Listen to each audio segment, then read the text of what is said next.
ফুটবলের দেশ ইতালি টি-20 বিশ্বকাপ খেলবে, এটা শুনেই অনেকে অবাক হয়েছিলেন। সেই বিস্ময় কাটিয়ে ওয়েস্ট ইন্ডিজের বিপক্ষে ম্যাচ দিয়ে আসর শেষ করেছে আজজরিরা।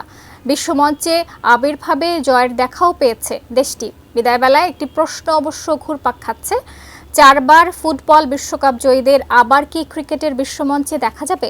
বিস্তারিত থাকছে রিশাম সাহাবের ডেস্ক রিপোর্টে।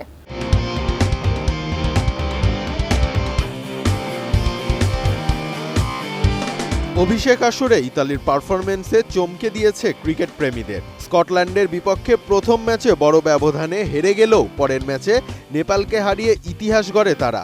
নেপালের বিপক্ষে 10 উইকেটের জয় যেন ফুটবল পাগল দেশটির জন্য নতুন দিগন্ত খুলে দেয়। শক্তিশালী ইংল্যান্ডের বিপক্ষেও ভালো শুরু করেছিল তারা। 105 রানে ইংলিশদের 5 উইকেট তুলে নিয়েছিল, কিন্তু শেষ দিকে চাপটা ধরে রাখতে পারেনি ইতালি। উইলস জ্যাক, স্যাম কারেনরা ইংলিশদের রান 200 পার করেন। এরপরও 24 রানের হার মন্দ নয় তাদের জন্য। শেষ ম্যাচে কলকাতার ইডেন গার্ডেনে 2 বারের চ্যাম্পিয়ন উইন্ডিজকে 165 রানে আটকে দেয় তারা। তবে রান তাড়া করতে নেমে ভালো হয়নি তাদের ব্যাটিং। সব মিলিয়ে অভিষেক আসরে ইতালির এমন পারফরম্যান্স নজর কেড়েছে ক্রিকেট দুনিয়ার। তারপরও ক্রিকেট থেকে ইতালির হারিয়ে যাওয়ার শঙ্কা জেগেছে ক্রিকেট প্রেমীদের মনে। তাই ঘুরপাক খাচ্ছে একটাই প্রশ্ন, এমন পারফরম্যান্সের পরেও কেন ইতালির ক্রিকেট ভবিষ্যৎ নিয়ে এত অনিশ্চয়তা? ইতালির এই ক্রিকেট বিপ্লবের অন্যতম নায়ক হলেন অ্যাশেজ খেলা সাবেক অস্ট্রেলিয়ান ক্রিকেটার জো বার্নস। অস্ট্রেলিয়ার হয়ে 23টি টেস্ট খেলা বার্নসের পরিবার ইতালির। 2024 সালে ব্রিসবেনে তার ভাই ডোমিনিক মারা যান। তারপরেই বার্নসের পৃথিবী বদলে যায়। ভাইয়ের প্রতি সম্মান জানাতে ইতালির হয়ে খেলার সিদ্ধান্ত নেন তিনি। বার্নসের দাপটে ইউরোপ থেকে বিশ্বকাপের টিকিট পায় ইতালি। তিনি অবশ্য শেষ পর্যন্ত বিশ্বকাপ খেলতে আসেননি।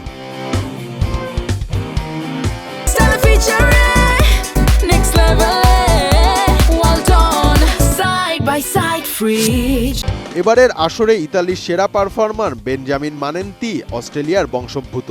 সিডনিতে জন্ম নেওয়া 28 বছর বয়সী এ তারকা ব্যাট হাতে 138 রান করার পাশাপাশি অফ স্পিনে 5 উইকেট নিয়েছেন। নেপালের বিপক্ষে ইতালিকে জয় এনে দেওয়া ওপেনার 2 ভাই জাস্টিন মস্কা ও অ্যান্থনি মস্কা ত্রিশোর্ধ্ব। আগামী আসরে তারা নাও থাকতে পারেন। ইতালির বোলিংয়ের প্রধান অস্ত্র শ্রীলঙ্কান বংশোদ্ভূত লেগ স্পিনার ক্রিশান কালুগামাগে। 35 ছুঁই এ তারকাকেও আগামী আসরে নাও দেখা যেতে পারে। 37 বছর বয়সী দক্ষিণ আফ্রিকান বংশোদ্ভূত জে স্মুটো আর কতদিন খেলা চালিয়ে যাবেন সেটা নিয়েও রয়েছে শঙ্কা। শেষ ম্যাচে উইন্ডিজের বিপক্ষে ইতালির একাদশে ছিলেন 6 জন অস্ট্রেলিয়ান বংশোদ্ভূত, 2 জন দক্ষিণ আফ্রিকান বংশোদ্ভূত, 2 জন পাকিস্তানি বংশোদ্ভূত এবং 1 জন শ্রীলঙ্কান বংশোদ্ভূত। বিদায়ী ম্যাচ খেলার সময় অধিনায়ক হ্যারি মানেন্তির কণ্ঠেও ছিল আক্ষেপ। তিনি বলেন, ইতালির টিকে থাকার ও লড়াই করার ক্ষমতা আছে। ইংল্যান্ড ও ইন্ডিজের মতো দলের বিপক্ষে তা তারা করে দেখিয়েছে।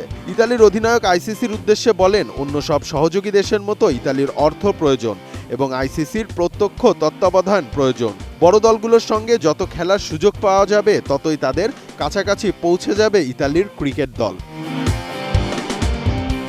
টেস্ট খেলুড়ে সব দলের ইতিহাস ঘাটলে দেখা যায় বিশ্বমঞ্চে নিজেদের প্রতিষ্ঠিত করতে কাজ করেছে কোনো একটি ফ্যাক্টর। দলগুলোর উঠে আসার পেছনে ছিল তাদের ক্রিকেট কাঠামো, সমর্থক অথবা একজন আইকন। এখন ইতালির জন্য অপেক্ষা এমন কোনো ফ্যাক্টরের যা বদলে দিতে পারে ইতালির ক্রিকেটকে।